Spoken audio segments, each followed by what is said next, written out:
Now again, the presence comes back to mind. Please look at the assembly. And don't just look at one spot. Look around.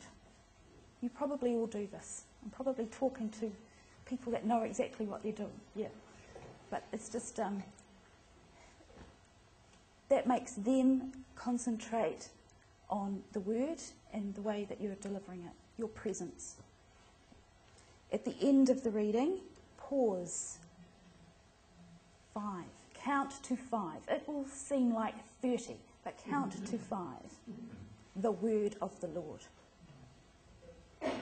And then, well, in our church, the responsorial psalm is usually sung. The reader steps back from the lectern, so just steps down, and the leader, a second person, on the other side, says the psalm if it is not being sung. I just want to have a word about the psalm. You do not, if you are not a reader, if you're a leader, for example, and doing the psalm, you do not need to say, the response today is blah, blah, blah, blah. Again, your presence. You're standing here, you're looking at the people, you just say the response. I've got one here. Look on us with kindness, Lord. Alleluia. I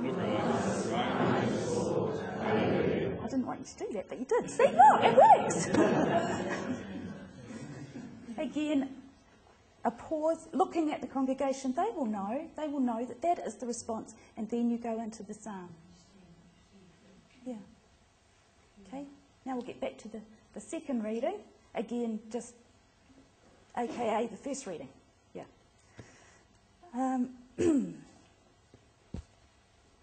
That's it, really.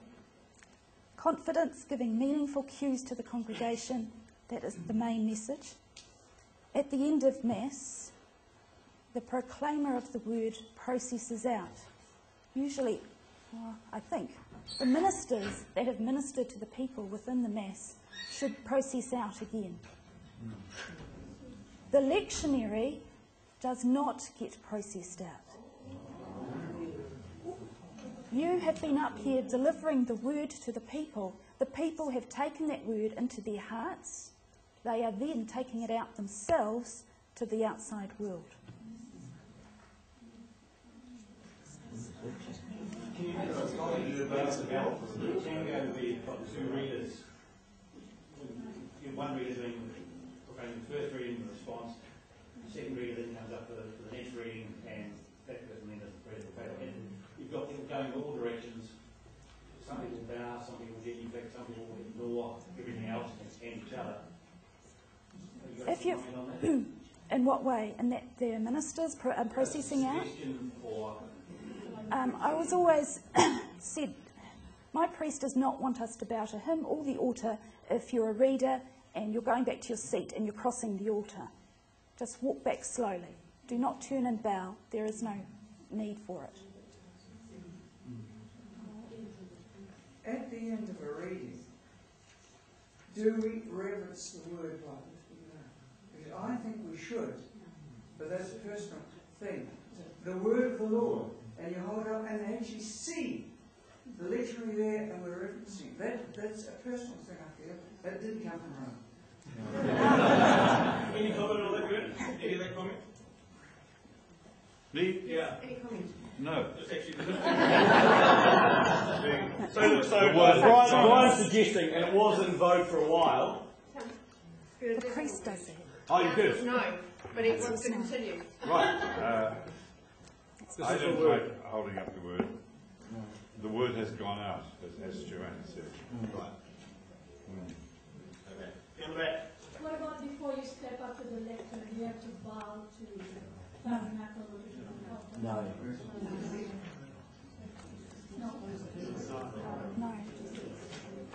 I don't have an answer. I would say, thinking through, I would say the only presence at the moment is the president of that assembly. Like the tabernacle, strictly shouldn't even be there. Like it should be in another chapel. Yeah. So for in all, in my thinking, at that moment, It's not a presence. I mean, it's Well, but it's it's table, not- of course, you know what I'm saying. In the altar, you have to bow Because, I mean, the presence of God, if we're listening to Father James and Bernard, the presence of God at this stage to be bowed at is you. You know? You're the one who's going to be actually proclaiming, bringing the presence of God to everybody in the words you speak. Tim, I wonder if a useful image is on the spotlight. You know, going back to drama. Yeah. If you've got multiple spotlights going on, if you're bowing at a crucifix or bowing at the priest, you're confusing the people where the focus is. You are the focus, moving slowly and purposefully towards the lectionary. I mean, the focus is on you reading the word, and then it goes back to the people, basically. I agree with you. In our own mind, we just know where this person is going. You know, that's where the focus all has to be. And then the priest will do it as well for the gospel, and then everything changes, and the focus is on the altar for the breaking of the bread. Yeah.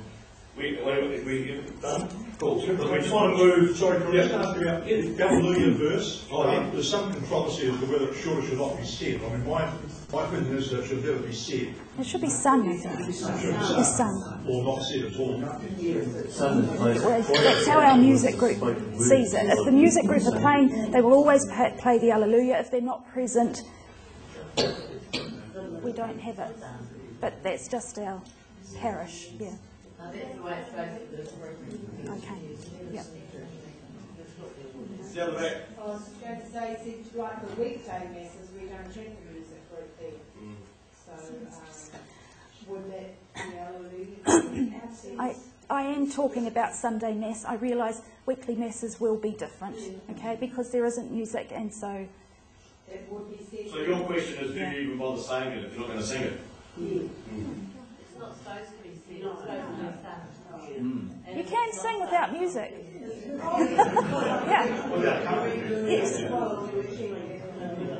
Right, yes. Yeah, I've just got one quick thing that we had. We had the privilege of being helped with by Philip Sherry, and one of the most important things he said in the preparation is your voice is a musical instrument. It must be warm, and when people say they don't hear, it's usually because you haven't warmed up your voice. And so we were taught in the 10 minutes in the car or whatever to warm up our voice. I mean, say stupid, silly things, because the whole of this place has to be warm to really get across what you need.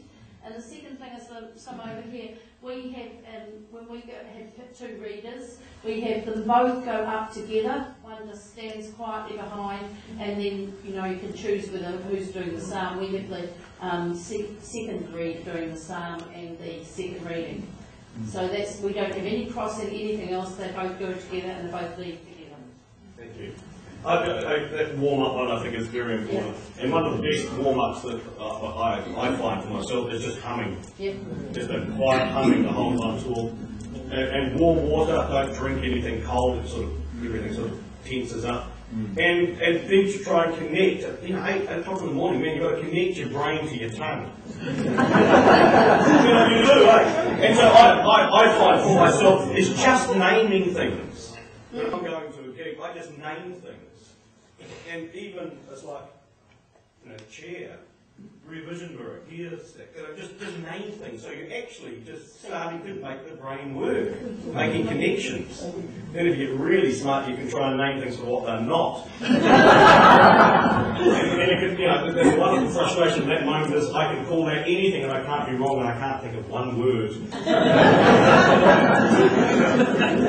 So yeah, you're right. Warm up. Thank you for that. Thank you for that. Warming up your tools here and there. All right, that's great. As with time. Yes. Okay, we promised to be moving at 1 o'clock, in which case we would like now. Can you just now push the chairs around so we can gather ourselves in an assembly for our own chance to pray about our ministry? So we just make a gap.